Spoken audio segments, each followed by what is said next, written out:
Olá a você que está aqui comigo, dando a mim o prazer, o privilégio de fazermos esse curso de retórica juntos. É isso aí mesmo que você ouviu, de fazermos. Isso eu digo tranquilamente a você, por quê? Porque eu aqui realizando esses cursos que você pode conferir no meu canal no YouTube, que é um ecossistema de diversos cursos acerca do qual eu vou comentar daqui a pouco. Mas eu estou aqui não como um guru, não como um sabe-tudo, mas como uma pessoa que humildemente busca aprender cada vez mais e mais, que tem sim o seu posicionamento, sim, eu tenho um posicionamento, mas eu sempre estou em busca de conhecer mais da verdade, de entender melhor o mundo, de entender tudo que me cerca melhor e entender a mim mesmo melhor. E eu convido você que se interessou por esse tema, que deseja aprender comigo, que deseja crescer nessa área, convido você a iniciar essa jornada comigo. É um longo caminho, não sei exatamente quantas aulas nós faremos, tem uma previsão, mas pode ser que ela se estenda muito mais. E basicamente eu quero agora gastar um pouquinho de tempo falando sobre o canal EAN. EAN, que são as iniciais do meu nome completo, Eric André Lunieto, né? Basicamente, esse canal está com uma cara nova. Antes ele era uma coisa muito pessoal minha, né? Eu colocava vários conteúdos ali de diversas coisas que eu gosto de estudar, né?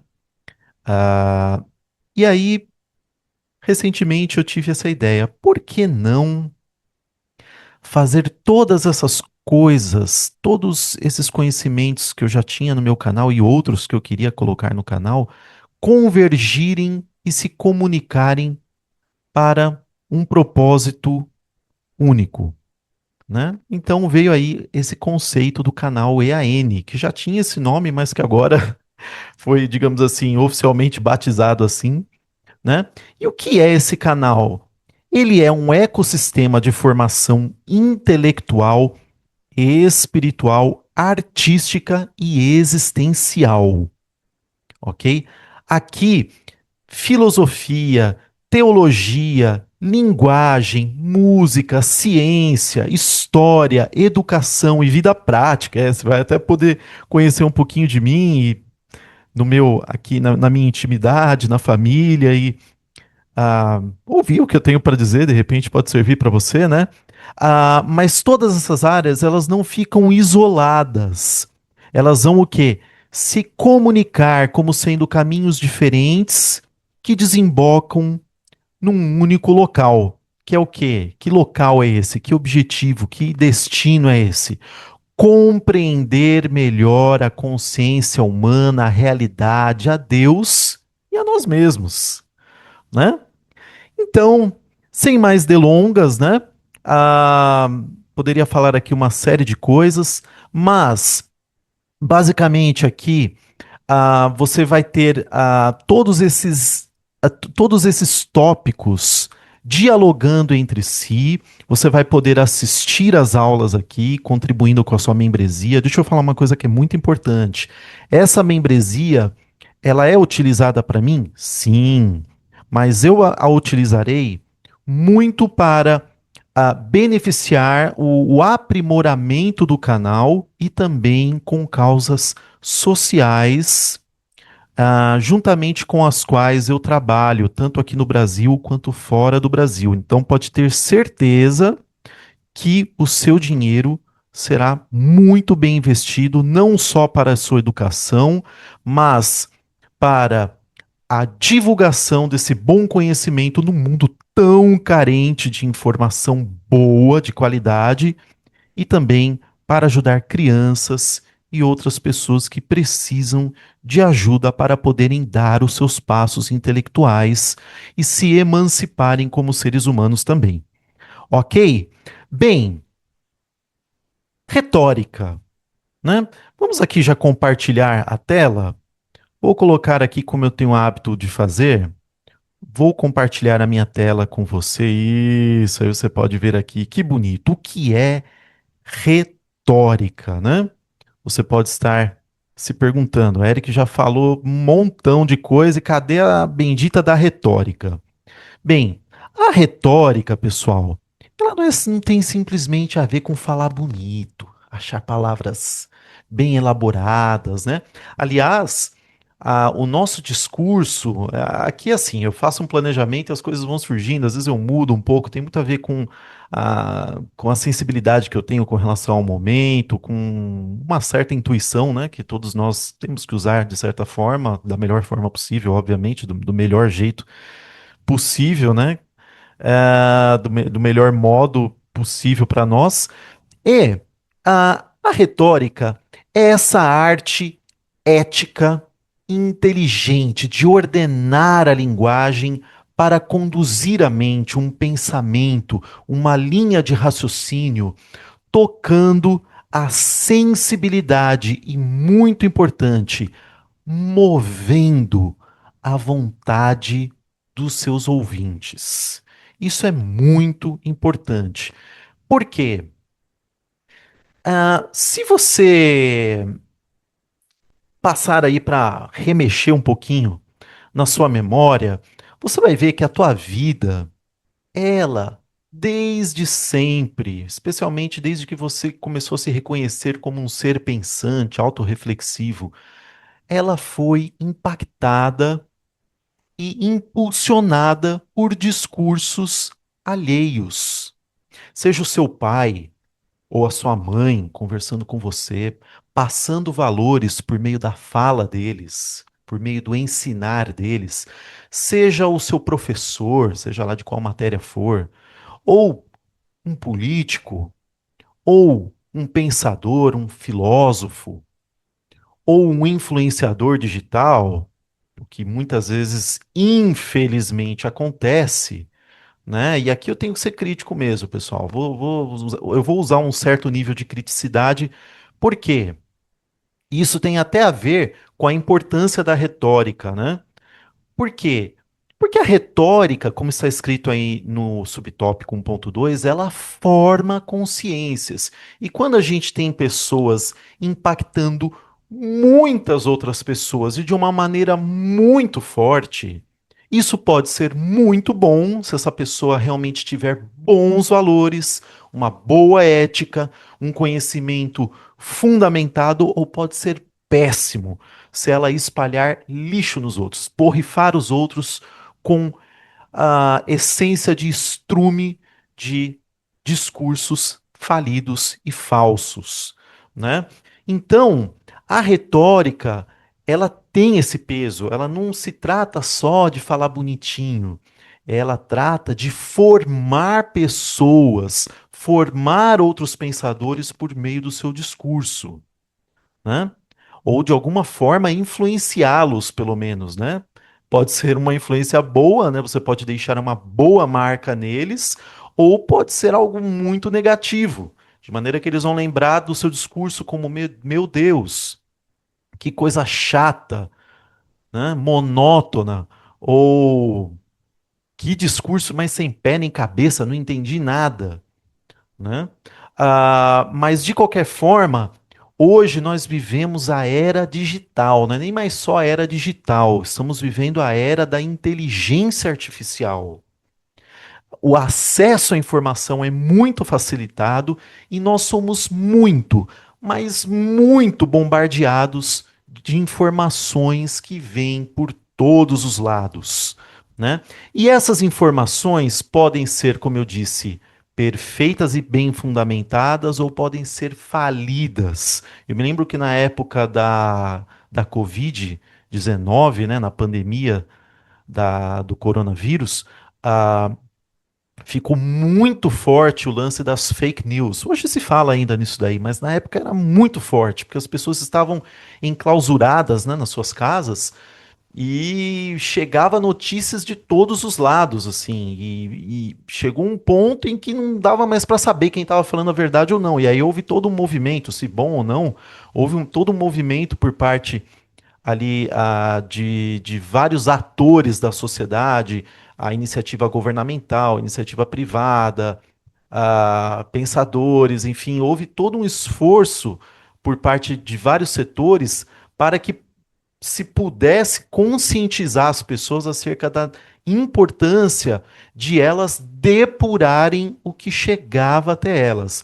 O problema é que, além do fato de você ter uma depuração que é muito saudável, saber se uma fonte é verdadeira ou não, se aquela informação é um fato verídico ou não, além disso, é necessário que você saiba refletir, que você saiba ouvir de forma perfeita, ouvindo, permitindo que a pessoa que está discursando para você fale.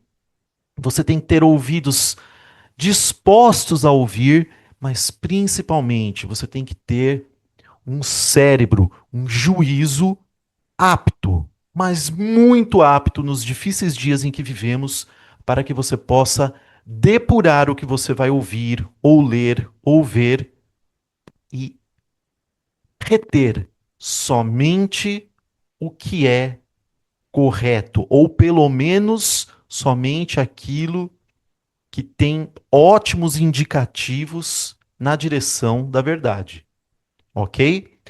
E aí, esse é o nosso começo dessa aula, né? A retórica, como eu disse, ela lida com pensamento, não é só palavra, é pensamento, é linguagem, é ética, psicologia, lógica, emoção, claro. Porque nós, como seres humanos, eu falo disso lá no curso de filosofia da mente, em que a gente dialoga, por exemplo, com a psicologia, nós nós não temos uma caixinha separada, razão e outra emoção. Não, o nosso próprio processamento de dados, a própria formação do nosso pensar está totalmente amparada nas nossas emoções e sentimentos. Nós não somos um robô processador totalmente desapegado de sentimentos, ou que pode tornar-se totalmente desapegado de sentimentos e emoções na hora de ouvir e falar e agir e viver. Não. Todo o nosso cérebro funciona com base na emoção. Agora, é necessário que a gente saiba captar até que ponto a emoção ela é benéfica na compreensão e na manifestação de um pensamento, né? A imaginação é uma ferramenta maravilhosa. Ah, Albert Einstein costumava dizer que o imaginar, para ele, hein, na física, na ciência, uma ciência exata, era muito, mas muito importante, porque não é a imaginação de viajar na maionese, não. É aquela, é aquele momento em que você se desloca da sua realidade nua e crua e concebe situações que vão permitir que você vislumbre novos horizontes, que você toque novas realidades, novos conceitos e amplie o seu leque, o seu repertório, né? Seja lá em que área você seja lá em que área você esteja atuando, ou seja lá com que área você esteja interagindo. De maneira que é muito importante isso, a gente separar. Ok, isso aqui é número, estou lidando com trigonometria, então é número. Ou seja, seno, né, é igual ao cateto oposto dividido pela hipotenusa. Ok, mas na hora de você estar ali lidando com um problema, uma situação, é bacana você visualizar aquele triângulo, por exemplo, e conseguir mentalmente deslocá-lo, vê-lo por uma outra perspectiva, por um outro referencial, né? E aí você começa a compreender o que, o que é mais, digamos assim, de que maneira, vamos colocar dessa forma, de que maneira a razão vai te deve ser mais aplicada agora, de que maneira a emoção pode contribuir com a sua compreensão macro-holística daquele assunto, ok? E aí, obviamente, quando estamos falando de retórica, independentemente do assunto, do tema que você esteja abordando, estamos falando, como eu disse, de toda essa gama de coisas que envolve o sentimento, a emoção, a lógica, a psicologia, mas é um todo que vai formar uma mensagem que será direcionada a alguém ou a mais de uma pessoa, né? E há de se ter aqui uma responsabilidade moral, né? Nós iremos falar ali dos sofistas mais adiante, porque abordaremos Sócrates, Aristóteles, né, que foram pessoas aí que contribuíram e muito na composição de todos os elementos que aí acompanham a retórica, né? Mas basicamente a retórica, como você está lendo aí, é a arte ética e inteligente de ordenar a linguagem para conduzir a mente, tocar a sensibilidade e mover a vontade em direção a uma compreensão, decisão ou ação. Eu vejo aí, nós teremos já nessa aula aqui um exemplo, eu tocarei um vídeo aqui de um discurso que nós vamos analisar, mas você não precisa fazer muito esforço para imaginar pessoas muito importantes ao longo da história da humanidade que impactaram positiva ou negativamente essa mesma humanidade, né?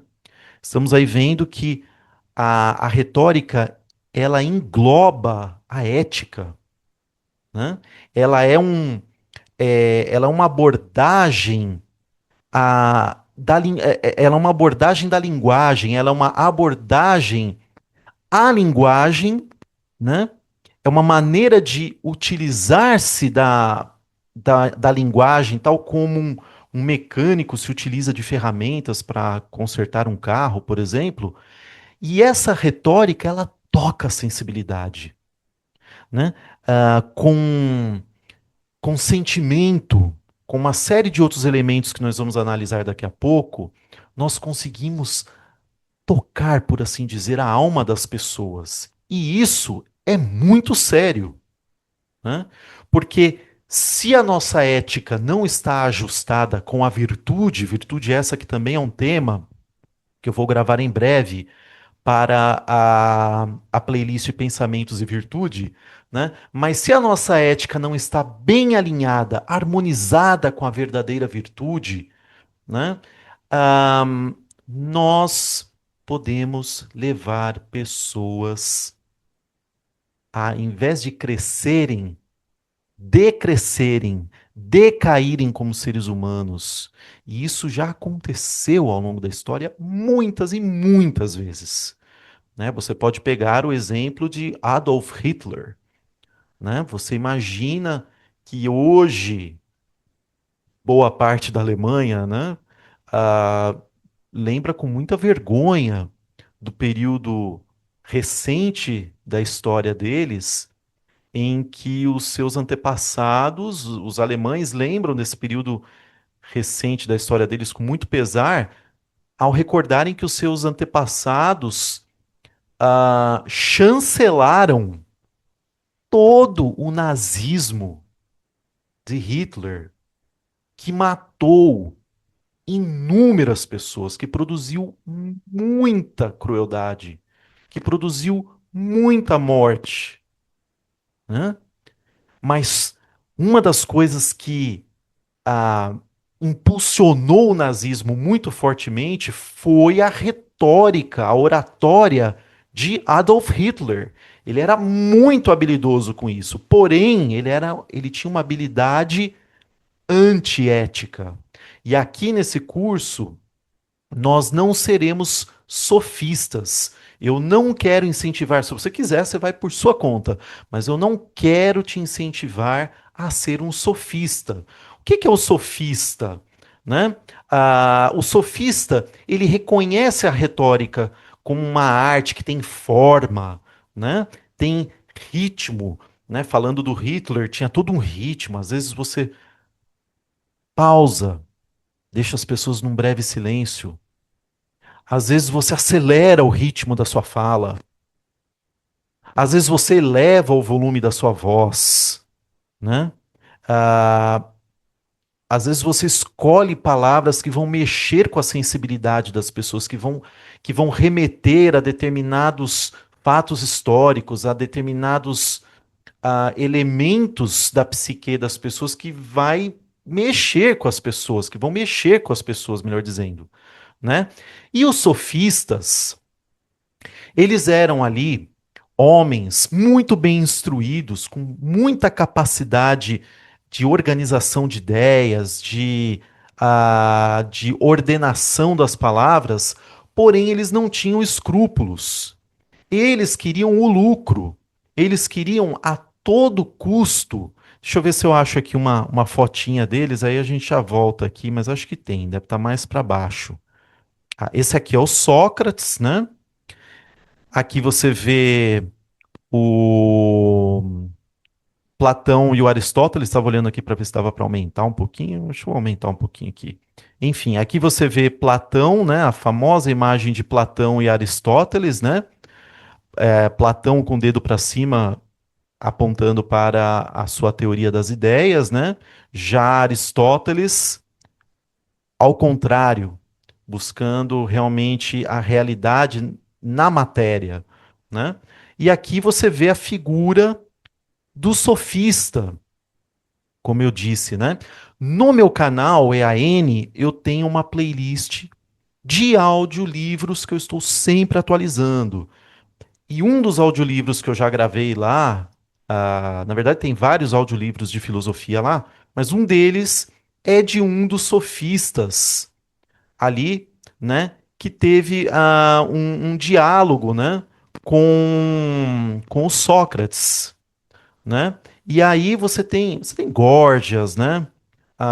Você tem inúmeros, mas os sofistas, eles realmente eram essas pessoas muito habilidosas na arte da linguagem, da manipulação da linguagem, né? Na arte de ah, induzir as pessoas a comprar o que eles estavam vendendo, né? Por meio do discurso deles, mas eles não tinham nenhum compromisso com a justiça, com o que é ético e nem com a verdade, né? Parece até algumas pessoas dos nossos dias hoje, né? Não querendo culpar ninguém, mas existem pessoas, eu acho que você pode mais ou menos imaginar de quem que eu estou falando, pessoas que, em nome dos seus interesses subjetivos, dos seus próprios interesses, tentam vender uma imagem de algo que não são e ou de algo em que eles nem acreditam também, né? Mas Sócrates não. Sócrates era ali um homem totalmente, ah, totalmente comprometido com a verdade, né? Sócrates, ele é muito conhecido pela sua ironia, né, socrática, mas a verdade é que a ironia socrática, né, que era o método de Sócrates, ele abordava a pessoa, fazia perguntas como quem não quer nada, né? Deixava a pessoa falar e aí começava a injetar ali em doses homeopáticas perguntinhas, às vezes se fazia de desentendido, como se estivesse fazendo uma pergunta para a pessoa acerca de algo que ele não sabe.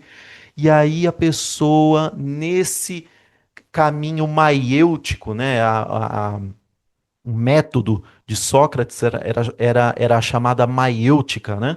Que tinha a ver, né? Que se referia a, a prática das parteiras, né, que conduziam as mulheres ali na hora do parto, né, de darem à luz à criança ou às crianças, né, aí a parteira ela ia lá e ela ia ajudando, né, aquela mulher naquele processo doloroso do parto, né, e aí o Sócrates, por esse processo, ele conduzia a pessoa para o quê?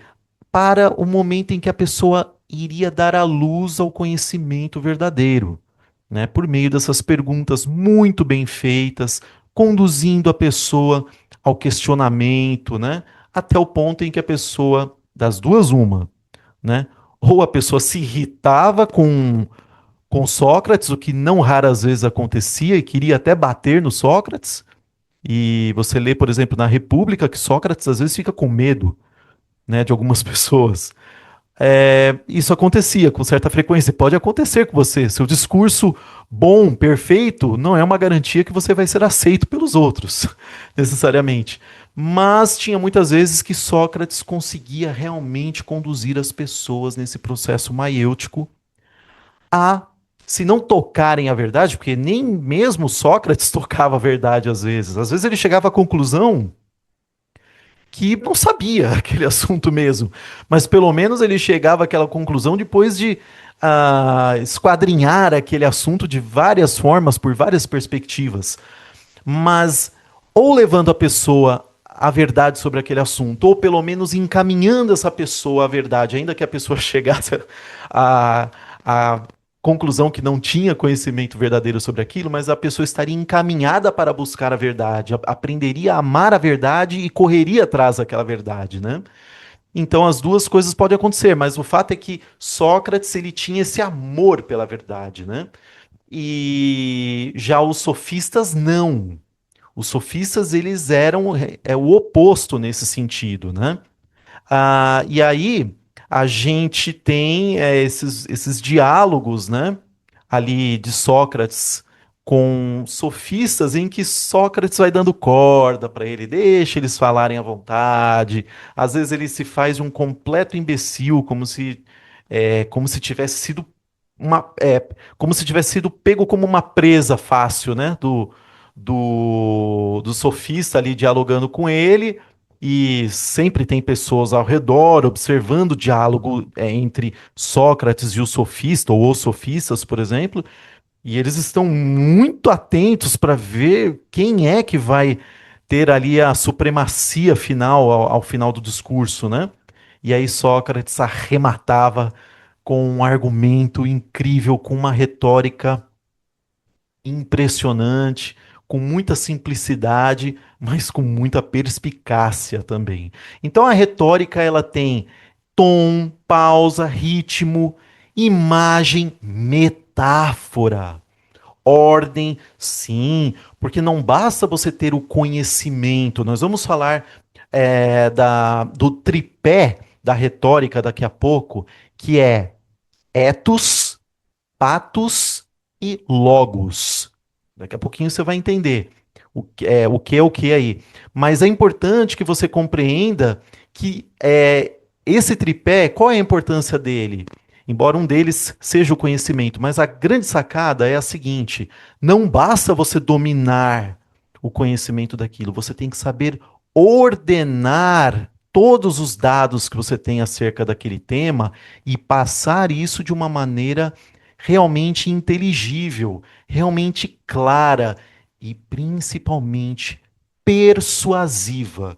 Porque você que está convencido de que você está falando a verdade com embasamento, né, com fundamentação sobre um tema, quando você está conversando com outra pessoa, você tem que ter duas posturas. Primeiro, a de ser ensinável. Você tem o seu posicionamento, mas você tem que estar aberto a ouvir, saber ouvir as pessoas, e se o outro argumento for melhor que o seu, ceder, pelo menos até aquele nível daquele argumento melhor que o seu ouviu, para quem sabe crescer mais ainda.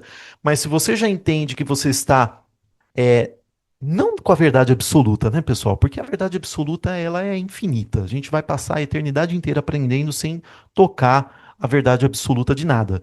Mas se você sabe que você está no caminho da verdade acerca daquele tema,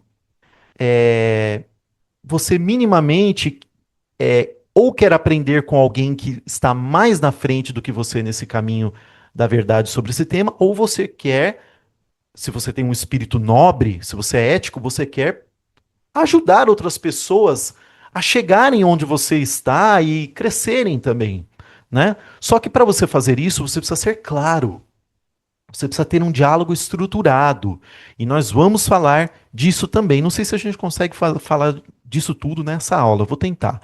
Mas assim, às vezes você vai usar uma metáfora, a metáfora, a parábola. ah, qual outra? Por exemplo, um esquema ilustrativo que seja qualquer, ele é muito útil. Porque às vezes, além de economizar um montão de palavras que você quer, de repente, utilizar para falar de determinada coisa, é, essa metáfora, ela vai o quê? Vai clarear para a pessoa, vai facilitar a compreensão da pessoa ao fazer uso de algo mais simples para explicar algo mais complexo. Jesus utilizava muito parábolas, né? Apesar que Jesus usou parábolas para dois objetivos. Em um dado momento, para impedir que os judeus que tinham se rebelado contra ele o entendessem, era o juízo de Deus, ou seja, Jesus tinha pregado muitas vezes para aqueles judeus e eles rejeitaram, rejeitaram, rejeitaram até se rebelar contra Jesus. Então Jesus passou como juízo de Deus a falar de uma maneira que eles não iam entender e o próprio Deus endureceu o coração desses judeus rebelados contra Jesus também. De maneira que Jesus revelava só aos discípulos próximos o significado pleno daquelas parábolas que ele contava para que os judeus rebelados contra Jesus não entendessem, compreendessem o que Jesus estava falando. Agora, tinha momentos em que Jesus, sim, antes dessa rebelião desses judeus aí que se opunham a Jesus, Jesus muitas vezes utilizava parábolas, histórias, para simplificar os conceitos e valores que ele estava ensinando, né? Ah, que mais? Repetição é uma coisa que às vezes é interessante, claro, sem ser cansativo na repetição, né? Contrastes, o contraste é muito útil às vezes, né? Você às vezes quer falar uma coisa e tá difícil, você pega o oposto daquilo lá, fica mais fácil para a pessoa entender o que você está falando. Uma narrativa, né? Às vezes você está tentando conceituar, conceituar, conceituar, e às vezes você pega e simplesmente descreve em tom de narrativa aquilo lá, funciona. Por exemplo, 1 Coríntios 13, para falar da Bíblia de novo, conceitua o amor, mas não fala assim, o amor é isso, isso, isso. Não. Narra os atributos, por assim dizer, do amor, né? Presença corporal, o corpo, o gesticular, tudo isso impacta e muito positiva ou negativamente, né, o orador, né? A autoridade percebida. Aí aqui a autoridade percebida já tem a ver com o que a gente vai falar, que é o ethos, ok? Então, a retórica, ela pode levar uma pessoa a querer estudar uma coisa, a refletir, a mudar de opinião, a agir com mais responsabilidade, reconsiderar uma crença. Eu já na minha vida já mudei um monte de coisas porque eu li um livro, eu ouvi um teólogo, um filósofo falando, e eu vi fundamentação naquilo, e aquilo me confrontou e me fez compreender que eu estava errado. E aí eu amo a verdade, pessoal. Quando eu percebo que eu estou errado, eu deixo o erro de lado. Pode me custar o que for. Podem ficar bravo comigo, podem criticar, não tem problema não. Eu sou assim. Espero que você tenha esse tipo de coração, que você não seja mais preocupado com a aceitação da maioria que considera determinado ponto de vista certo do que com a verdade, que você possa amar a verdade acima de tudo, né? E a retórica pode levar uma pessoa a buscar uma vida mais consciente. Aqui é o amor à verdade que eu estou falando, né?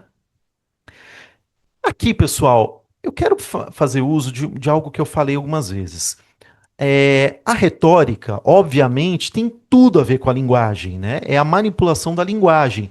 Claro, você vai me falar assim, mas até os animais aprendem ou apreendem, que seja conceitos, pela mera observação. Sim, de observar alguém fazendo uma coisa, você consegue aprender. Eu lembro que aos 14 anos, eu fui campeão de kart na região do ABC, né? E aí eu estava treinando num kartódromo em Itu, que é o kartódromo Skin Cariol, e aí o que acontece? Na pista, eu vi alguns garotos que eram muito bons também, que estavam disputando as primeiras posições, e eu, de andar atrás do kart deles, eu conseguia reparar de que maneira que eles freavam, onde eles freavam, a que velocidade mais ou menos eles passavam em determinada curva. E aí, só pela observação, eu traçava esse comparativo e avaliava, definindo o que eu julgava bom para eu aprender e para eu implementar para minha melhoria, e o que eu acho que, ou o que eu achava na época, né, o que eu achava que não funcionava e que eu automaticamente descartava. Mas a linguagem, ela, ela te proporciona um crescimento, um aprendizado, uma transmissão de conhecimento muito mais refinada, detalhada e abrangente, né, pessoal? Então, o filhote, ele observa os pais ali, né? O filhote de leão, não sei se você já assistiu ali no Natural. Como que é o nome do programa? Agora eu me esqueci. Não, sim. Você já assistiu aqueles documentários na Natural Geographic ou na Discovery Channel? Por exemplo, o leão ali, né? Ele está ensinando os filhotes a caçar. Então os filhotes ficam de longe lá e ficam só observando como que o pai se aproxima da presa, bem de fininho, e o momento em que ele escolhe dar o bote, de que maneira ele desestabiliza a presa, né? Normalmente eles batem na pata, né? Quando é uma presa muito rápida, batem na pata, aí a presa cai, e é um momento em que normalmente os leões conseguem pegar ali a presa, né? Então, claro, pelo observar, a gente consegue aprender muito e é algo que a gente vai refinando também. Mas com a palavra, nós temos uma vantagem imensa com relação aos demais animais que até transmitem alguma coisa na linguagem deles, mas que são muito mais aptos a aprender por meio da observação, né? Então a linguagem ela não transmite só o como, ela fala do porquê, do quando, das condições, os perigos, as exceções, os erros passados, os princípios gerais, os valores morais, né? Então a retórica também ela não tem a ver só com imitação, né? Pela linguagem a gente compreende o sentido daquela ação, né? Então eu lá atrás do kart eu observava, né? O cara chegava, freava um pouquinho mais na frente e dava a impressão de repente para mim que ele estava ganhando tempo com relação a mim, freando um pouco depois de mim. Só que não eu lá no kart, por exemplo, que eu não tinha esse recurso todo, mas hoje você vê a Fórmula 1, por exemplo, eles conseguem ali nos gráficos avaliar onde o piloto número um da equipe está freando e onde o piloto número 2 está freando, quanta velocidade eles carregam a mais na curva e, no final das contas, quem efetivamente está tendo ganho de tempo maior sobre quem. Então, a observação ela é inferior ali ao retrospecto completo, né? A todo o fato, né? Ao fato por inteiro daquela questão em estudo, né? Então, isso por quê? Porque a linguagem, né, permitiu o desenvolvimento daquilo lá, e se não tiver aquele gráfico na tela, eu posso falar aquilo lá, olha, aqui em 99,8 metros antes dessa curva, você está freando, o outro está freando a 90,2 metros e você está ganhando 2 quilômetros por hora a mais na curva. mas no final o outro sai mais lançado e ele ganha 0,4 segundos ou 4 décimos, como se fala muito na Fórmula 1, com relação a você. Percebe? Olha quanta coisa eu consegui exprimir, expressar com exatidão, com muita clareza, com muita amplitude, comparado a um mero observar, né? Bem, falei dos sofistas de Sócrates, né? Vamos avançando aqui, né? Os sofistas ensinavam técnicas de argumentação, vitórias em debates. Muitas vezes eles eram pagos, por quê? Porque o outro queria aprender como ganhar do outro no debate. A, eles não queriam a verdade necessariamente. Eles queriam ganhar e lucrar em cima de pessoas que eles não iam levar a verdade, mas que eles iam ensinar conforme os interesses deles mesmos, os interesses egoístas deles, a ganhar dos outros em disputas pela palavra. O que já nos mostra que a palavra, o domínio da palavra é poder. Então, se você sabe argumentar com dados precisos e perfeitos e de maneira ordenada e com a melhor estética em comparação a outros, você tem o que? O domínio da linguagem, da retórica. E isso, nos dias de hoje, é poder. Não que eu tô te incentivando, aliás, eu quero consertar, não consertar porque eu não falei bobagem, não, não é consertar, não. Mas eu quero só reforçar algo aqui. Eu não tô te ensinando a, a ser aí como que chama? Me fugiu agora a palavra. Aqueles caras. Ah, um mercenário, é. Eu tô tentando lembrar os caras que a coroa portuguesa contratava ali no início da independência brasileira para vencer, né, determinados ataques e guerras e tal. Então, voltando aonde eu estava, eu não estou te ensinando e eu não vou te ensinar a ser esse mercenário. Ah, eu quero poder, quero usar a linguagem para ter poder. Não, eu estou te ensinando a desejar a verdade e desejando a verdade, você tem que desejar muito ter uma retórica impecável para que você possa comunicar isso, comunicar a virtude e a verdade da melhor forma possível, ok? Bem, e aqui, pessoal, eu vou pedir licença para você e vou compartilhar um áudio aqui para mostrar um exemplo de discurso moderno nos dias de hoje, que você comumente com certeza vê nas redes sociais, Instagram, Facebook, etc., e que visa ali transmitir algo, vender um determinado conceito, por assim dizer, né? E particularmente esse é bastante sofista. Eu não posso julgar o coração dessa pessoa. E eu não quero denigrir a imagem dessa pessoa. Por isso mesmo, você vai somente visualizar uma imagem de inteligência artificial que eu bolei, ok? E você vai ouvir a apresentação, ou melhor, o discurso dessa pessoa.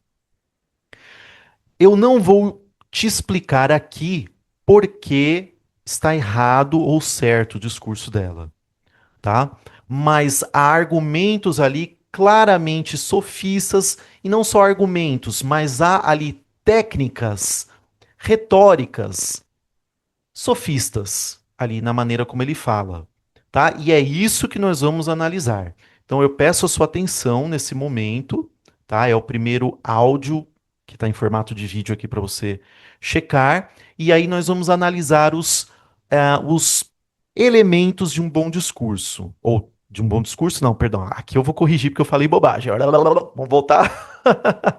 Mas vamos lá. Então, com esse vídeo que eu vou mostrar para você agora, que eu vou tocar agora, a gente vai mostrar aqui os elementos de um discurso que, no caso, tem características sofistas. Talvez na aula de História do Brasil eu comente aqui o porquê o conteúdo, o discurso desse orador ser um discurso falso, tá? Mas aqui nós vamos nos ater à retórica, tá bom? Vamos lá então, sem mais delongas. Ok. Muito bem. Ok, vamos lá. O herói que a esquerda escolheu para representar o povo negro tinha escravos. Já a mulher que libertou mais de 700 mil escravos foi completamente apagada da história. Calma, eu vou te explicar. No dia 13 de maio de 1888, há exatos 138 anos, a princesa Isabel assinou a Lei Áurea e libertou 700 mil escravizados. Perdeu o trono, foi para o exílio, mas nunca se arrependeu. Inclusive, disse que perderia outras 1000 coroas, caso fosse necessário, para afirmar, assinar e liberar esses negros escravizados brasileiros. Lamentavelmente, essa mulher foi simplesmente apagada da narrativa da esquerda. E no lugar dela, a esquerda escolheu Zumbi dos Palmares como símbolo do povo negro. Criaram o 20 de novembro e transformaram Zumbi em um herói absoluto. Lamentável, ridículo. O problema é que a história completa eles não te contam. Quilombo dos Palmares, liderado por Zumbi, capturava e escravizava outros negros e indígenas. E não adianta dizer que isso é historinha, porque isso está documentado. É história e não é opinião da minha parte. Então me responda uma coisa, deixa eu ver se eu entendi. A esquerda apagou a mulher que libertou 700 mil pessoas e celebra um homem que escravizava outros negros? Isso não é uma defesa do povo negro. Isso é manipulação política. O dia 13 de maio é a data da liberação do povo negro brasileiro. E esse dia é o dia de hoje. Não deixe a esquerda te contar essa história pela metade ou muito menos te manipular com algo que nunca aconteceu. E essa data jamais deve ser esquecida e precisa ser lembrada. Inclusive, aqui em minhas mãos está uma réplica da Lei Áurea. Essa lei que fora promulgada e que fora criada por ela, a nossa Redentora, a Princesa Isabel, no dia 13 de maio de 1888. Talvez você esteja surpreendido por essa história maravilhosa que sempre te esconderam. E para que outras pessoas saibam, eu te peço, curta, comente e compartilhe esse vídeo com o máximo de pessoas que vocês puderem. Muito bem. Deixa eu voltar aqui para o nosso resuminho. Ok. Creio que você já está me vendo agora, novamente eu aqui, né? Bem, o que que acontece aqui? Nós vamos, como eu disse, pegar aqui só como exemplo, ok? Eu mencionei que o tripé da retórica é ethos, pathos e logos, ok? Isso, na verdade, tem a ver com ali os escritos de Aristóteles no seu livro Retórica, né? E nós vamos falar mais para frente, nas aulas mais adiante, nós vamos falar de Aristóteles, Quintiliano, vamos falar de outros grandes autores aí para analisar a contribuição que eles podem nos dar no sentido de compreender, de entender, para não ser aqui muito enfático, né?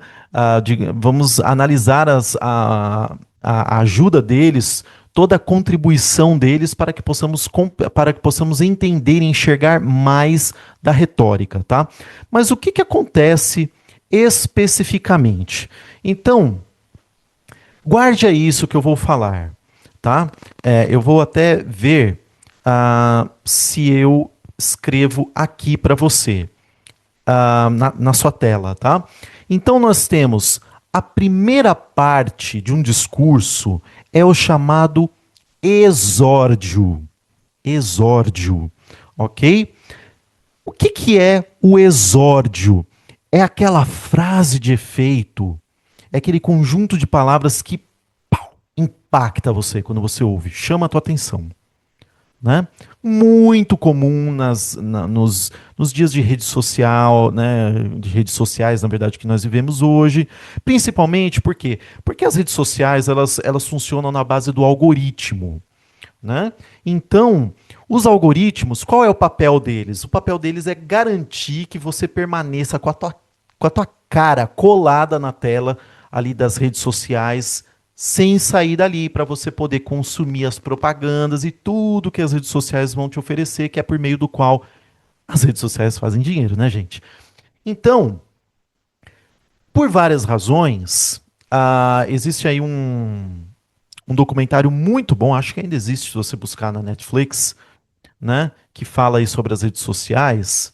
Vou ver se depois eu ponho o nome aqui no meu YouTube, aqui no comentário, tá?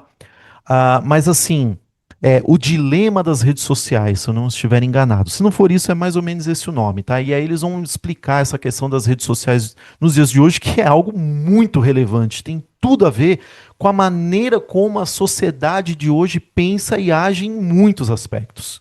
Né? Então, hoje, por exemplo, o algoritmo, para ele garantir que você fique a maior parte do tempo lá, na frente da rede social e consumindo tudo da rede social sem deixá-la, ele percebeu que a nossa atenção, é, digamos assim, preponderante, ela é breve.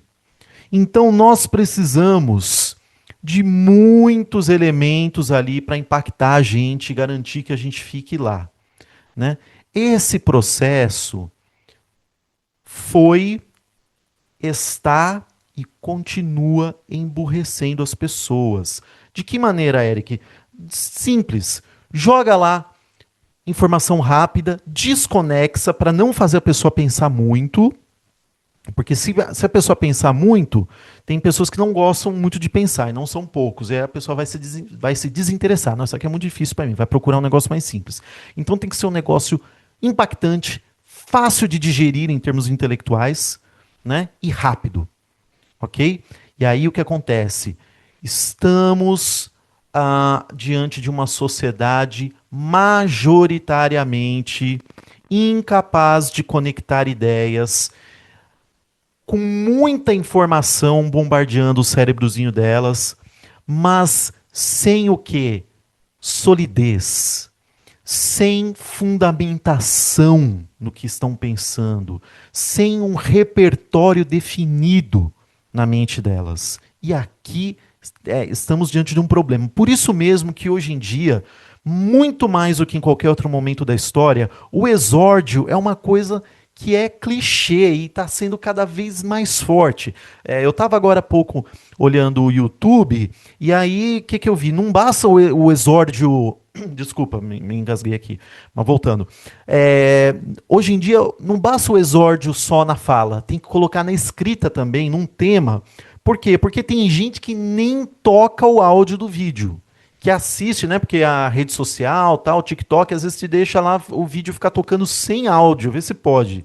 Né? Então a pessoa fica só na legendinha, assistindo a legendinha. Então tem que ter como a pessoa não sabe se os ouvintes vão efetivamente ouvir o exórdio dela, então ela já põe um tema para impactar. Aí eu estava passando ali no YouTube e teve um tema lá que era, como é que era?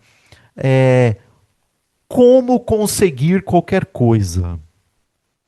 É muito sugestivo nos dias de autoajuda, né, que a gente tem hoje em dia, em que as pessoas não gostam de pensar, elas rejeitam um livro que tem um aporte intelectual muito alto e preferem ficar com livrozinhos bestas, superficiais, que ensinam a história da carochinha, que não vai mudar nada na vida deles. Mas por quê? Porque aquilo é mais fácil de absorver, né? E aí o que acontece? Qual é o exórdio desse vídeo? Voltando aí para esse vídeo, que na verdade não é um vídeo, né? É uma imagem com áudio. O herói que a esquerda escolheu em dias de tanta polarização política, pronto. Esquerda. Esquerda escolheu, choca. Depois nós temos a narração, né? Então, primeiro, exórdio, o impacto, né? Temos uma breve narração de fatos, que no caso desse vídeo foi no dia 13 de maio de 1888, lá, lá, lá, lá, lá, lá.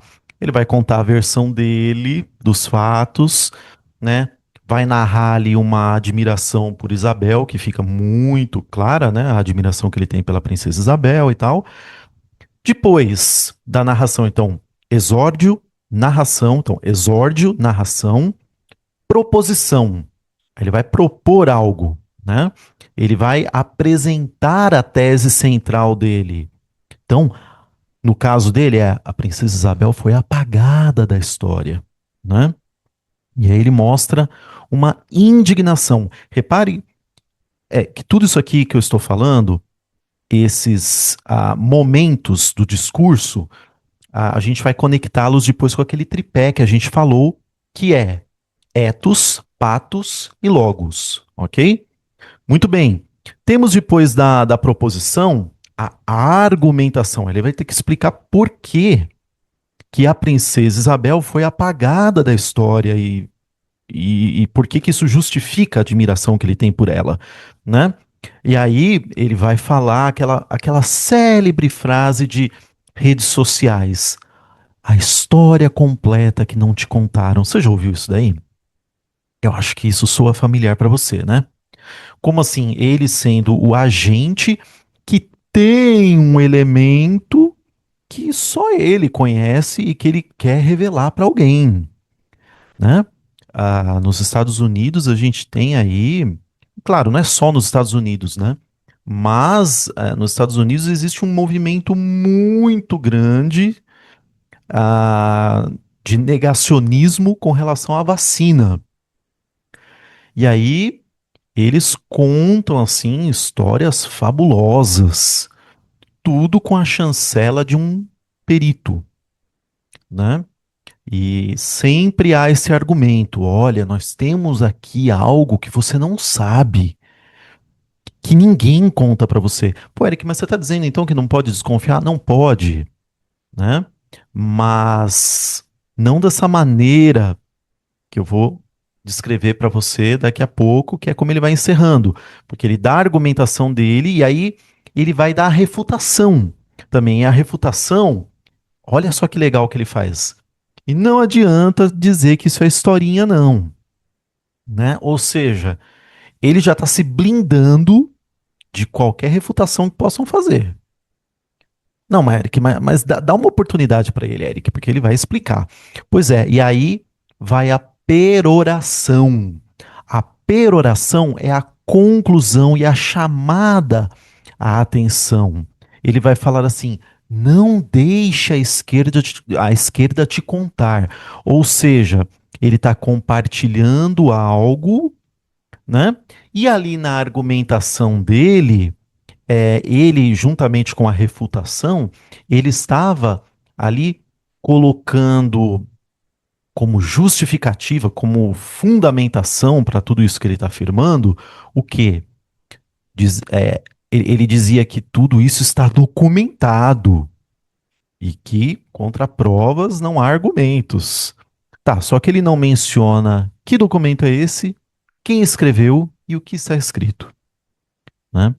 Então, é, é esse tipo de discurso que requer toda a tua atenção, toda a minha atenção.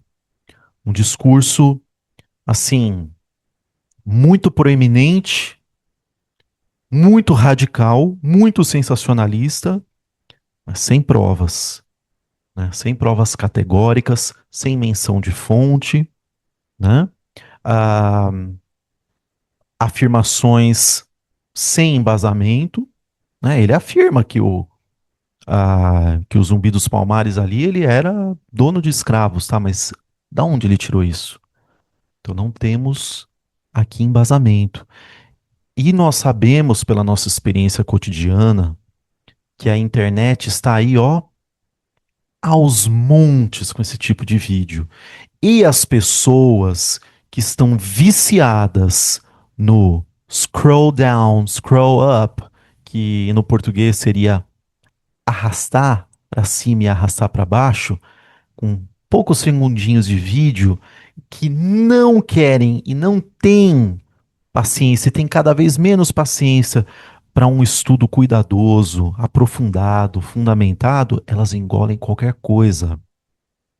Mas você está estudando retórica aqui conosco e você está bem antenado. Você não vai por esse tipo de discurso, por favor, né? Não vá ser um sofista aí e querer falar qualquer abobrinha para os outros, tá? Mas eu não vou entrar aqui nos detalhes desse vídeo, né? Nos detalhes dele. Então, Aliás, vale a pena a gente dizer uma coisa. A retórica, eu disse lá atrás que ela se conecta muito com tudo que a gente está construindo aqui no nosso ecossistema. É ecossistema que não tem a mim como, que não tem a mim como guru, tá? Eu estou sempre estudando. Conhecimento não é propriedade particular de universitário, de pós-graduado, de mestre, de doutor, de pós-doutor. Não. Ah, Eric, você está dizendo que não tem valor nenhum essas coisas? Não, tem o seu valor, claro. Há todo um esforço. Na graduação, nem digo muito, porque outro dia eu fiz uma prova na faculdade de pedagogia lá, que, pelo amor de Deus, se eu colocasse a minha filha de 10 anos lá, ela tirava 10 naquela prova lá, né? Mas assim, claro, à medida em que você vai subindo, mestrado, um pós, uma pós-graduação que seja, perdão, deixa eu corrigir aqui o que eu falei. Depois você passa da graduação, uma pós-graduação, mestrado, um doutorado, um pós-doutorado, claro que isso tem o seu valor, desde que você esteja ali em um ambiente realmente dedicado ao estudo, ao debate, sem inclinação para um lado nem para o outro, onde haja uma esfera de imparcialidade, de busca real e sincera e autêntica e genuína pelo conhecimento. Aí isso é válido. Mas hoje, pessoal, hoje o conhecimento está muito acessível. Nós não estamos mais na Idade Média com seus mosteiros, onde os livros ficavam lá e eram propriedade exclusiva dos copistas, né, os monges e tal. Não, hoje nós temos aí a internet à sua disposição com muita tralha, muita tranqueira, sim, mas com muita coisa boa também. Ao seu dispor, você hoje tem acesso a obras aí do período clássico grego, do Renascimento, de todos os períodos da filosofia, matemática, química. Você pode achar o que você quiser tranquilamente. Se você precisar comprar, você compra por preços acessíveis, que não são absurdos, né? E quem constrói o seu conhecimento, dentro ou fora de uma universidade, é você. Você que vai ter que ler, você que vai ter que pensar, suar, escrever, praticar. Por isso mesmo a retórica é questão de prática, né? Nós vamos passar por vários conceitos aqui, mas é importante que você pratique. De repente você tem um chat GPT, por exemplo, e o que que te impede de você abrir o chat GPT e bater um papo com ele? Simular uma situação ali de debate com ele. Simular uma situação em que você vai fazer um discurso e ele vai ser o teu ouvinte, vai te dar uma opinião. Cara, a gente tem ferramentas incríveis, inimagináveis para pessoas que, como eu, vieram de décadas atrás, né? Então, ah, o poder está na tua mão, eu diria assim, em tom de brincadeira. Cara, você tem a faca, o queijo, o que mais? O sal, o que mais você quiser pôr, o cafezinho, tá tudo na tua mão. Você tem que estudar, largar a mão de ser largar a mão de ser preguiçoso, não cair nesse comodismo, nessa praticidade dos nossos dias. Vai usar a IA? Pode usar a IA, mas não é copia e cola. É para usar ela, para ela te ensinar o que ela pode te ensinar, é para questionar ela, de repente achar erros nela.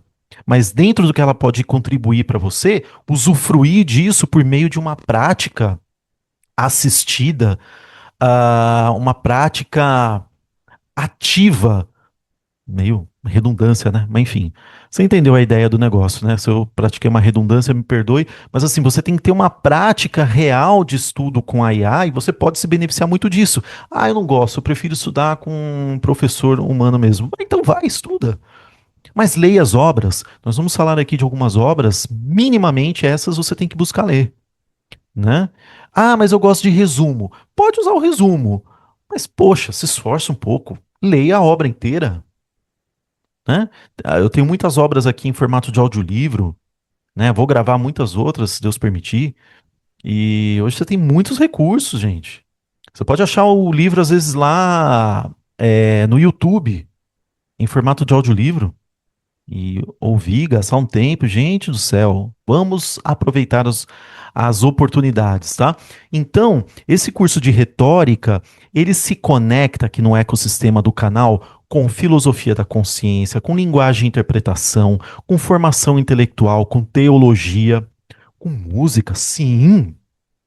A gente vai conectar os temas de inúmeras músicas, não só as músicas que eu já gravei de cover, música própria minha, que estão no canal, mas de outros artistas também. Vamos falar deles, principalmente os bons, né?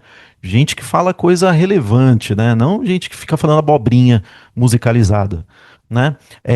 Que mais? Tem a sessão ali do canal de vida existencial, né? Então, ahn, vamos agora, sem mais delongas, vamos fugir aqui, ó, dessa vulnerabilidade a slogans, emoções desordenadas, autoridades falsas, gente que não sabe, tem ideia do que está falando, né? Manipulações, né? Meu Deus do céu, políticos que tentam ficar te manipulando, professores, eventualmente doutores, que falam muitas coisas boas, mas que têm os seus partidarismos e ficam tentando manipular a tua consciência lá, né? Você tem que tomar cuidado com alguns professores aí, naturalistas, reducionistas, né? Que falam às vezes assim de autores cristãos sem conhecimento de teologia e que ficam propagando aí o ateísmo, o materialismo ou naturalismo reducionista, como se fosse a verdade absoluta, como se fizesse todo o sentido do mundo, né? Tem que tomar cuidado com falácias, discursos superficiais, né? Então a retórica, ela vai te ajudar o quê? A organizar essas ideias, a defender uma tese, interpretar discursos. E, obviamente, a tua leitura vai ficar muito mais apurada também. Você vai conseguir reconhecer falácias. A gente vai falar de lógica, não sei se nesse curso ou em outro curso, provavelmente em filosofia da mente, a gente vai falar ali de lógica, e a lógica, ela agrega muito, né?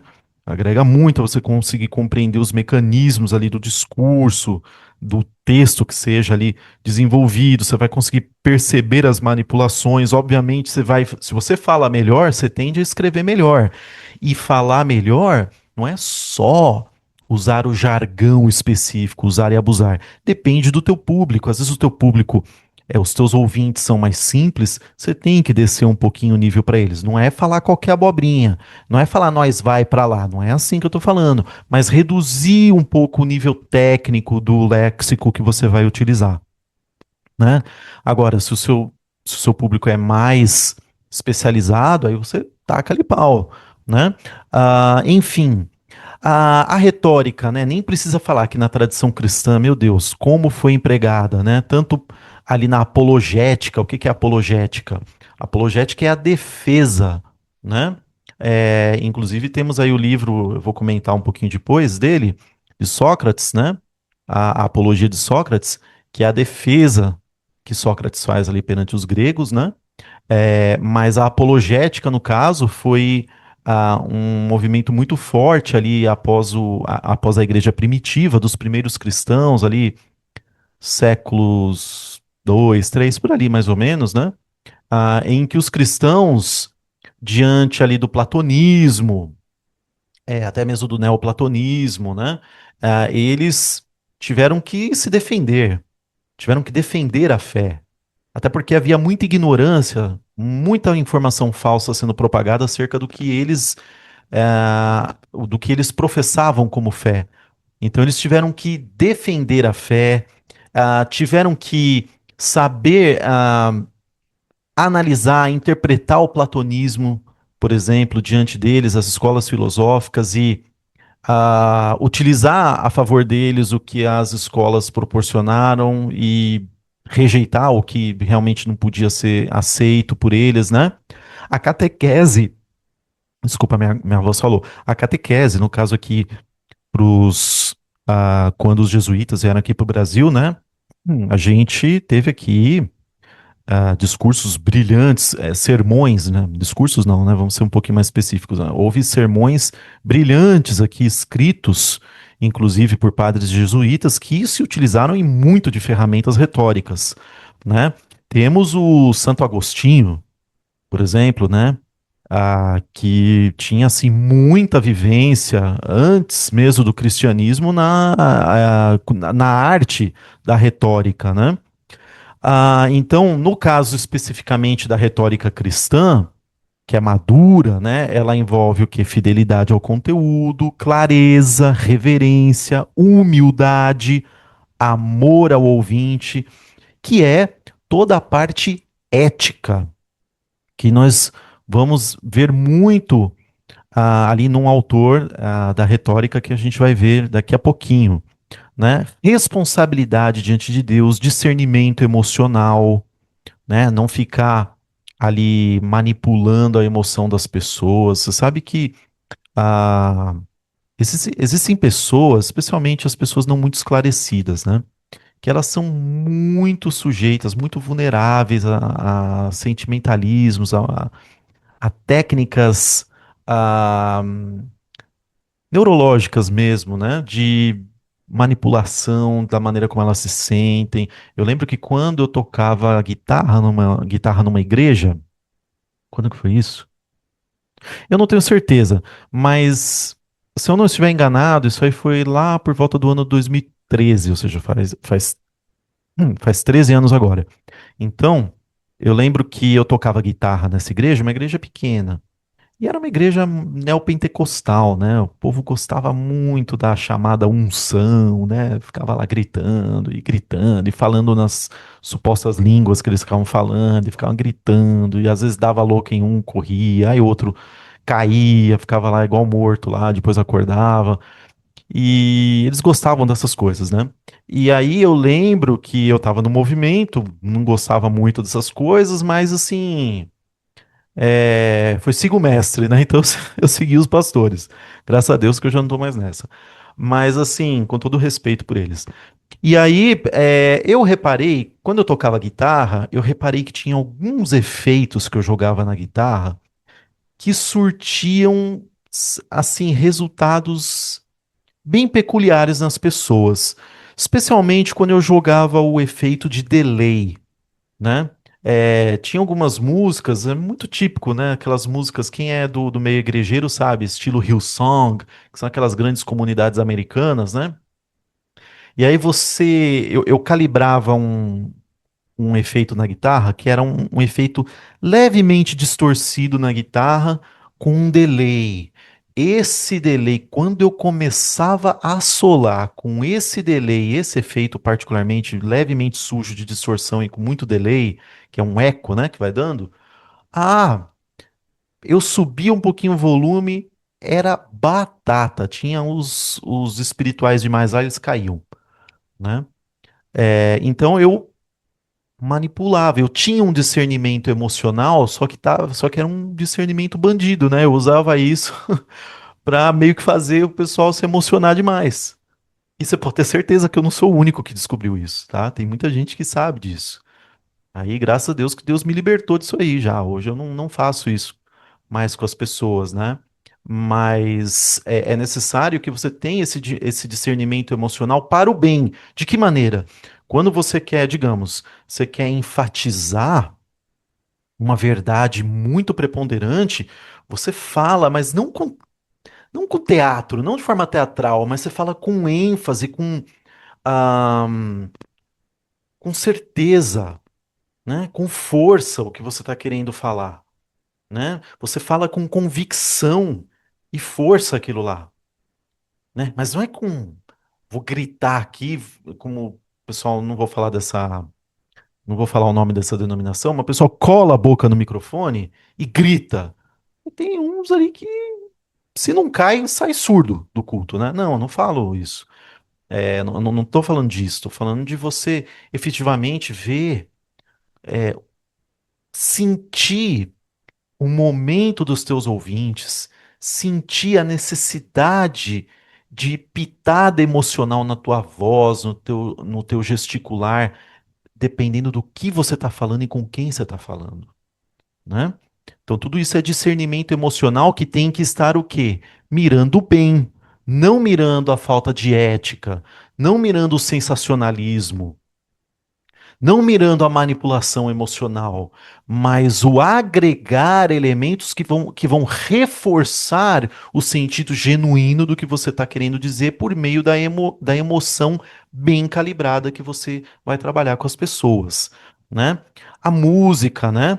Aí eu falei, caindo para o lado ruim, né? O lado escuro da força para os amantes aí de Star Wars, é, você trabalha numa música, né? Quando você vai compor, é, você pode eventualmente pensar num instrumental que enfatize de alguma forma determinado conceito que você está mostrando naquela música, né? Vai ter um momento de mais força, vai ter um momento mais sossegado. Você pega aquela música do Você pega aquela música da Legião Urbana, né? Faroeste Caboclo. É uma música que passa por muitos momentos. Tem momento que agita lá, né? Ah, tem momentos é, que a coisa fica serena, assim. Maria Lúcia, eu pra sempre vou te amar. Então tá calmo, ele tá falando assim, como se estivesse falando ali com ela, do ladinho dela e tal. Então, a música, ou ela é bem empregada e ela apoia, reforça e complementa e impulsiona o poder da oratória, ou ela é mal empregada e ela desvirtua, ela vicia e ela prejudica o ouvinte, né? Porque você pode falar uma extrema e uma terrível mentira numa música e a pessoa vai surfar nas ondas da melodia, sendo que a melodia por si só já te cativa, né? E aí a pessoa surfa naquela onda e tá lá, gesticulando, apoiando um monte de mentira, um monte de perversidade, né? E acha o maior barato ainda, né? Hoje a gente tem essas porcarias de lixos musicais aí que o quê? Destroem a imagem da mulher e de tanto a imagem da mulher ser destruída, os outros acreditam que a mulher daquela localidade é aquilo lá mesmo, e chega uma hora que até as mulheres que escutam aquilo começam a gostar daquilo e achar que são aquilo lá mesmo. Então é uma música podre, esgoto musical, que está destruindo as pessoas, só que enche o bolso de muita gente. Então as rádios não querem parar de tocar aquilo, as gravadoras não vão parar de fazer aquilo porque dá dinheiro, né? Sofista musical. Você tem que amar, ansiar pela virtude, acima de tudo, ok? Então às vezes é bom você trabalhar uma melodia específica para um trecho que você quer falar na música, repetir um refrão muito poderoso mais de uma vez, né? Tensionar, criar uma tensão, um clima de resolução. Veio com toda uma tensão ao longo da música e resolve no final, né? Silêncio, às vezes a música para, dá um break assim, puxa, você fica assim na expectativa, né? Isso é bom. A música traz memórias afetivas, imagens poéticas, né? Quando você ouve Imagine do John Lennon, né? Imagine all the people. Aí você, cara, você fica imaginando o que ele está narrando, um mundo sem violência, um mundo sem religiosidade má, perversa, que destrói as pessoas, um sendo irmão do outro. É lindo. Você fica imagine um mundo assim, em que cada um é verdadeiramente irmão um do outro, né? Então a música te transporta para essa esfera, se ela quiser, mas ela pode ser usada para o bem ou para o mal, né? E aqui a gente tem o ethos. Lembra que eu falei da tríade? Ethos, patos e logos, né? O ethos, pessoal, ele tem a ver com o quê? Ele tem a ver ali. Vamos ver, tem uma fotinha aqui que eu ia mostrar para vocês, para não perder, que aí só lá na frente eu acabo vendo, né? O ethos, ele tem a ver com a credibilidade, ok? O patos tem a ver com o sentimento, com o envolvimento do teu discurso com o teu ouvinte no âmbito da sensação, da emoção, do sentimento. E o logos, ele é a parte racional do teu discurso. né? É a tua construção conceitual, ok? Esse, essa tríade, esse pilar, aqui você vê na fotinha, né? Lógica no argumento, logos, ethos, credibilidade do palestrante ou de quem está discursando, e patos, valores da audiência, sentimento, emoção, né? Ah, tudo isso, emoção, sentimento, tá? É patos. Então, voltando para cá, né? Que eu tinha descido um pouquinho. Perguntas para analisar uma canção. Que etos aparece na voz poética?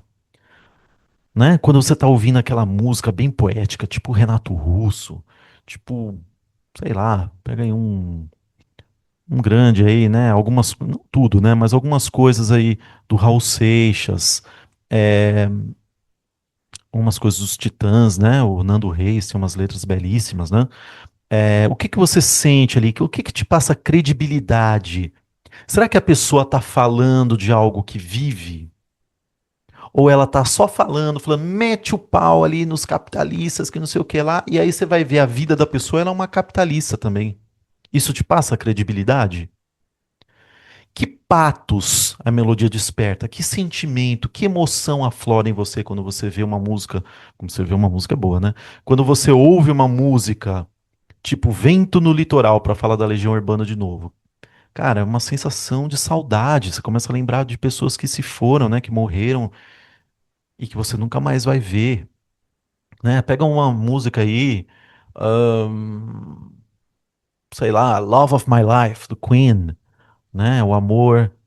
É, o amor conjugal ali, né? O cara falando da pessoa que é o grande amor da vida dela, né?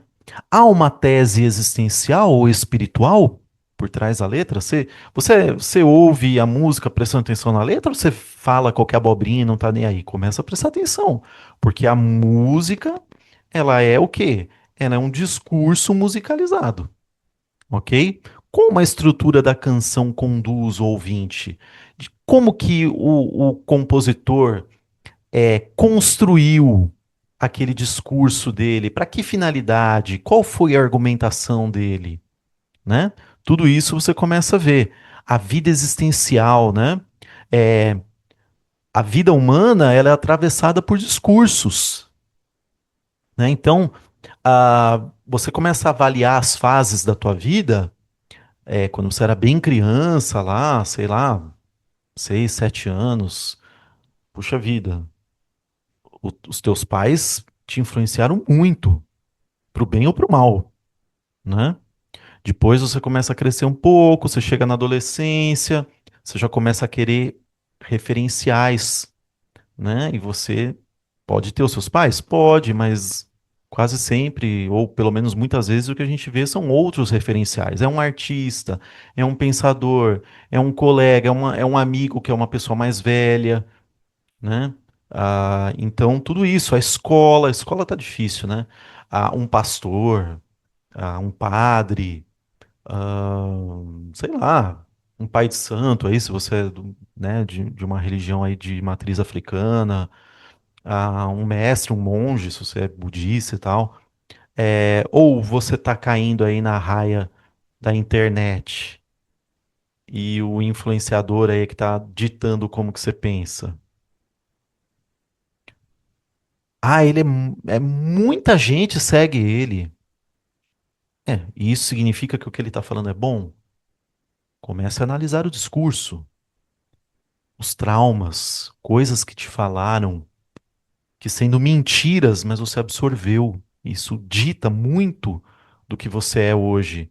Esperanças também, músicas. Cara, quantas músicas não me impactaram muito pela sua mensagem e condicionaram a maneira como eu vi e vejo as coisas. E livros, nem se fala. Livros, então, né? Aliás, eu tenho um livro, A Luz da Cidade. Vou lançar vários outros aí nos próximos meses, mas por enquanto esse aqui é o meu primeiro livro, é o meu primeiro livro lançado, A Luz da Cidade. Peço que você me dê uma chance. O livro, não é porque eu escrevi não, mas o mensagem para pensar. Muito boa. Bom, Falamos aí do ethos, né, que é a credibilidade percebida do orador. Aí o ethos vai perguntar: essa pessoa é confiável? Ela sabe do que fala? Ela é honesta? Ou ela só está querendo vender algo para você, né? Ela vive o que ensina? Ela quer te esclarecer? Ou ela quer só vender para você um triunfalismo? Ah, faça isso por 7 dias e você nunca mais vai ter problema com aquilo, por exemplo. Ethos não é autopromoção, é coerência entre discurso, caráter e presença. Presença no sentido assim, você vê a pessoa ali e o que ela está transparecendo, as atitudes dela e a vida dela corroboram ou não o caráter dela, né? Patos, né? É a capacidade de despertar emoções adequadas no público. Você não quer ser o mal, o vilão, e querer levar as pessoas como marionetes para onde você vai querer que elas estejam. Não. Patos não é sentimentalismo. É o reconhecimento de que o ser humano pensa também. Lembra que eu falei lá no início da aula? Nós não temos um departamento exclusivo de razão e outro de sentimento e emoções. Não.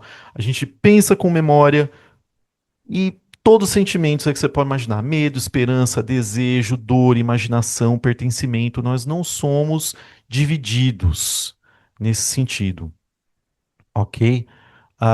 Nós não somos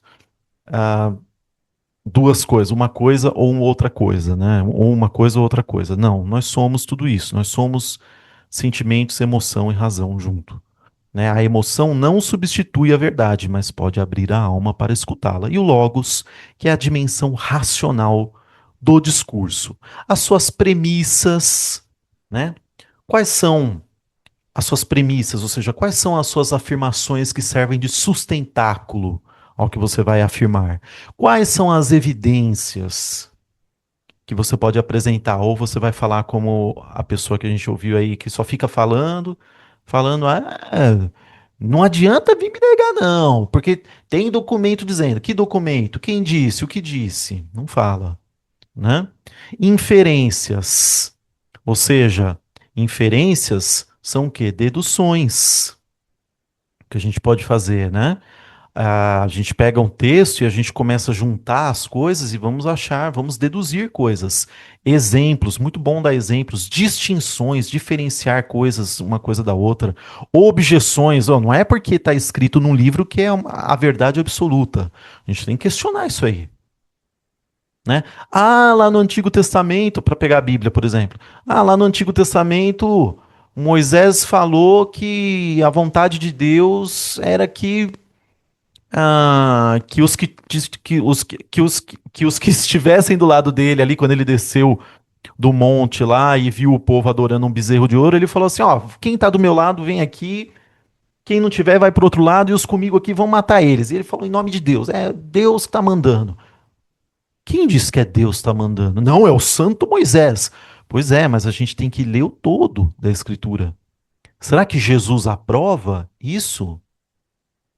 Jesus disse que ele é a verdade, que a verdade, ou melhor, Jesus disse que a graça e a verdade vieram por meio dele. Então Moisés, ele não tinha plena noção da verdade. Fez muitas coisas em nome de Deus, mas segundo o entendimento dele. Isso é um exemplo. Ah, porque eu estou fazendo esse exercício de matemática aqui e está escrito no caderno do Enem que é isso daqui. Tá, mas vamos fazer, vamos ver se é isso mesmo. O Enem erra às vezes. O vestibular ela erra às vezes também. O autor do livro pode errar também. O professor pode errar também. Então a gente tem que. Não é querer ser do contra, mas a gente tem que ter um senso crítico, né? E temos que, obviamente, concluir. Você tem um início, você tem um desenvolvimento e você tem um fim, ok? Então a retórica é indispensável, né? Então, 4 argumentos principais para a gente ir encerrando aqui. O conhecimento precisa de linguagem. A linguagem pode esclarecer ou confundir. A persuasão é inevitável. Não adianta você falar que você vai se enfiar num mosteiro e que você vai ficar à parte do mundo, que ninguém vai te encostar lá. De alguma forma, você já foi, é e vai ser impactado ou persuadido. Para que lado que você vai ser persuadido é que você pode escolher. Então, a persuasão é inevitável e ela tem que ser ética, ok? Vamos aqui então a ver o discurso do Martin Luther King, né? E analisá-lo, tá bom? Isso é muito interessante. Vamos analisar o discurso do Martin Luther King, o famoso I have a dream. Eu tenho um sonho, ok? E aí, eu já vou deixar essa aula para encerrá-la, né? Mas veja, não, vamos fazer juntos. Vamos fazer juntos, não tem problema não. Aí eu vou passar com vocês aqui. Vamos lá. Vou pegar aqui, você não está vendo o que eu estou vendo, mas eu vou jogar aqui. Vamos lá.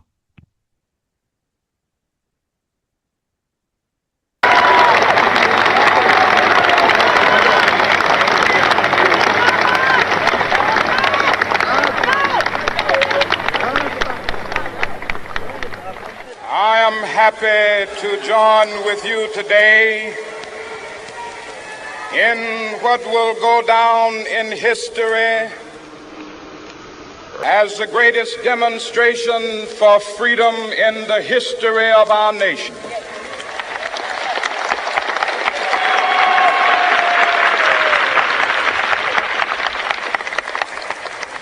Five score years ago, a great American in whose symbolic shadow we stand today signed the Emancipation Proclamation.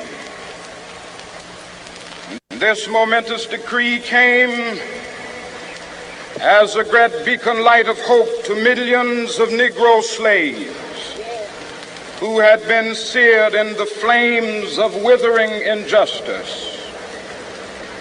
It came as a joyous daybreak to end the long night of their captivity. But 100 years later, the Negro still is not free. 100 years later, the life of the Negro is still sadly crippled by the manacles of segregation and the chains of discrimination. 100 years later, the Negro lives on a lonely island of poverty in the midst of a vast ocean of material prosperity. I have a dream that one day this nation will rise up and live out the true meaning of its creed. We hold these truths to be self-evident, that all men are created equal.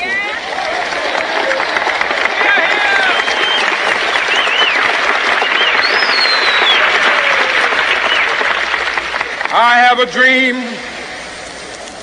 that one day on the red hills of Georgia, the sons of former slaves and the sons of former slave owners will be able to sit down together at the table of brotherhood. I have a dream that one day, even the state of Mississippi, a state sweltering with the heat of injustice, sweltering with the heat of oppression, will be transformed into an oasis of freedom and justice. I have a dream that my 4 little children will one day live in a nation where they will not be judged by the color of their skin, but by the content of their character. I have a dream today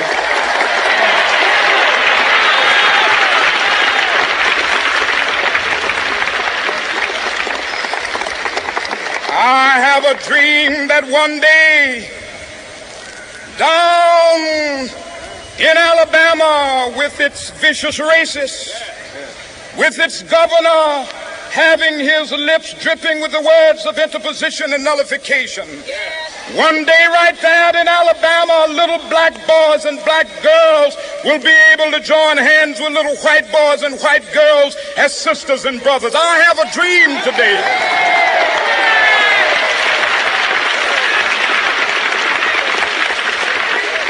I have a dream that one day every valley shall be exalted. And every hill and mountain shall be made low, the rough places will be made plain, and the crooked places will be made straight. And the glory of the Lord shall be revealed, and all flesh shall see it together. This is our hope. This is a faith that I go back to the South with. With this faith, we will be able to hew out of the mountain of despair a stone of hope. With this faith, we will be able to transform the jangling discords of our nation into a beautiful symphony of brotherhood. With this faith, we will be able to work together, to pray together, to struggle together, to go to jail together, to stand up for freedom together, knowing that we will be free one day. This will be the day. This will be the day when all of God's children will be able to sing with new meaning, my country, tears of thee. Sweet land of liberty, of thee I sing. Land where my fathers died, land of the pilgrim's pride. From every mountainside, let freedom ring. And if America is to be a great nation, this must become true. And so let freedom ring. From the prodigious hilltops of New Hampshire, let freedom ring. From the mighty mountains of New York, let freedom ring. From the heightening Alleghanies of Pennsylvania, let freedom ring. From the snow-capped Rockies of Colorado, let freedom ring. From the curvaceous slopes of California. Not only that, let freedom ring from Stone Mountain of Georgia. Let freedom ring from Lookout Mountain of Tennessee. Let freedom ring from every hill and molehill of Mississippi, from every mountainside. Let freedom ring, and when this happens, when we allow freedom ring, when we let it ring from every village and every hamlet, from every state and every city, we will be able to speed up that day when all of God's black men and white men, Jews and Gentiles, Protestants and Catholics, will be able to join hands and sing in the words of the old Negro spiritual. Free at last, free at last. Thank God Almighty, we are free at last.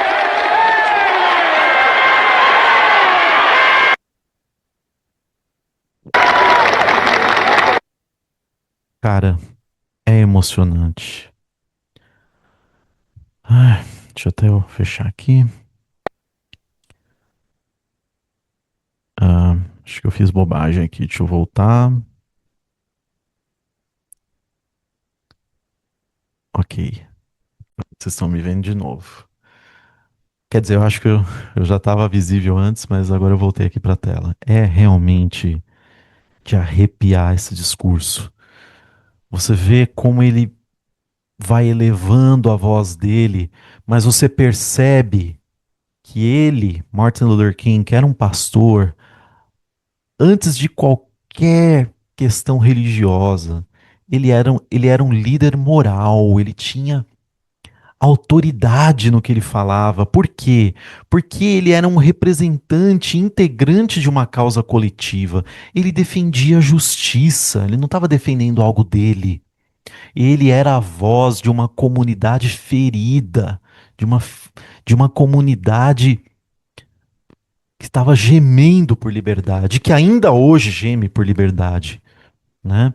Esse é o ethos. Agora o pathos é o grito de esperança, como ele vai subindo a voz quando ele fala do sonho dele, da esperança dele, dos objetivos e metas de liberdade, de justiça, as imagens bíblicas que ele utiliza lá, o sonho coletivo de negros poderem estar com brancos, sem medo, em igualdade, sendo julgados não pela cor da sua pele, mas pelo conteúdo do caráter deles, como ele disse lá. E o Logos, elementos racionais ali. A nação prometeu liberdade e igualdade. Isso era parte ali da Constituição americana, dos valores americanos, ali inspirados pela Revolução Francesa, né? Parte da população ainda não recebeu essa promessa, e não era qualquer parte, não, era muita gente. Então a luta por direitos civis cobra a promessa nacional que era simplesmente ignorada e que continua sendo ignorada em grande parte ainda, né? Esse discurso ele mostra que retórica não é só técnica. Você tem que ter sentimento, você tem que ter ética, você tem que ter uma visão moral que comunica não só com beleza estética, mas com uma beleza estética sim, de boas palavras, palavras ali colocadas como um artesão, né, que faz bem o seu trabalho, mas regadas com sentimento, com verdade, com ética, com intensidade, com equilíbrio. E deixo aí o convite para quem de vocês não leu, ler a Apologia de Sócrates.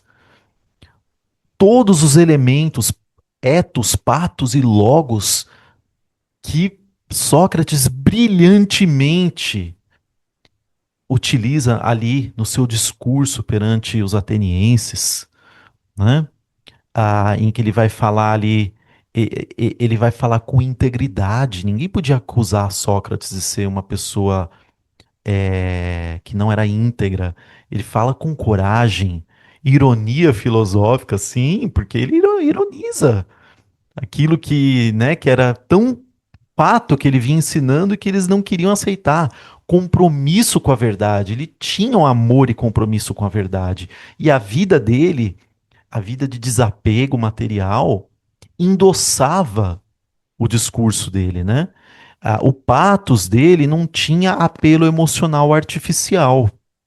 E o Logos, aí é brilhante, ele examina as acusações, distingue, perdão, o Sócrates ele vai não só examinar as acusações, mas ele vai distinguir o que eram boatos, coisas que falavam que não eram verdadeiras e as acusações formais.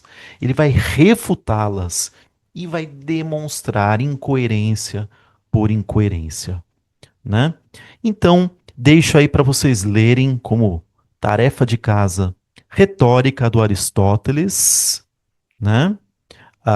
Em que ele sistematiza os três pilares clássicos, né? A tríade aí da persuasão, da retórica, ethos, pathos e logos, que acabamos de falar, né? Por que estudar? É a base da teoria retórica ocidental. E Cícero, né, de oratório, mas não é só ele não, né? Ele vai falar da retórica ligada à vida pública, política, a formação do orador e a eloquência, né? Vai nos ajudar a entender a retórica como arte civil, intelectual e moral. E Quintiliano, Institutio Oratoria, né? Eu sou um grande fã do Quintiliano, meu Deus do céu. Ele vai defender a formação integral do orador, né? O orador é aquele que utiliza a retórica, né? O bom orador não é feito só de palavras bonitas, mas ele é feito de ética. E ele é formalmente impecável, ele é moralmente perfeito, né? E o Quintiliano é essencial para a gente pensar a retórica como educação do caráter, não só como um sofismo, né? Uma técnica de convencimento independentemente do que você quer mostrar para os outros. E claro, a apologia de Sócrates, que eu acabei de mencionar. Ok? Se você quiser, leia também, sem comentário, o Sermão do Monte. Está no Evangelho de Mateus, capítulos 5 a 7. Encerramos aqui, deixa eu sair da telinha. Encerramos aqui, te agradeço muito por ter estado comigo aqui até o final dessa aula e te vejo na nossa próxima aula, em que começaremos a examinar com mais minúcias cada um desses três pilares, ok? Entrando posteriormente nos autores que já mencionamos. Muito obrigado e até a próxima. Tchau.